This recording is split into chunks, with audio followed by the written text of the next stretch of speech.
Hi hello నమస్తే welcome back Deepak Sorai YouTube channel. వంకాయ ఎండు చేప పులుసు ఎలా పెట్టుకోవాలో చూసేసేయండి. ముందుగా కడిగి పెట్టుకున్న చింతపండుని నానబెట్టుకోండి.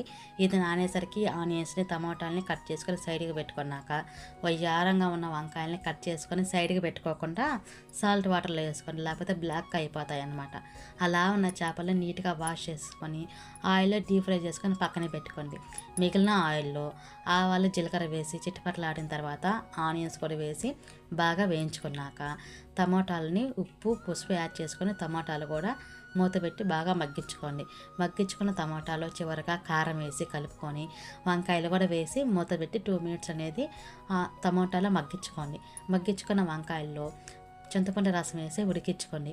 ఈ ఉడికే టైంలోనే ఈ ఎండు చేపలు అనేది యాడ్ చేసుకొని ఉడికించుకుంటే మూత తీయగానే ఎండు చేపల స్మెల్ అనేది గుమాలిస్తుంది. ఇంతవరకు నా వీడియో చూసారు కదా, సబ్స్క్రైబ్ చేసుకోండి మరి.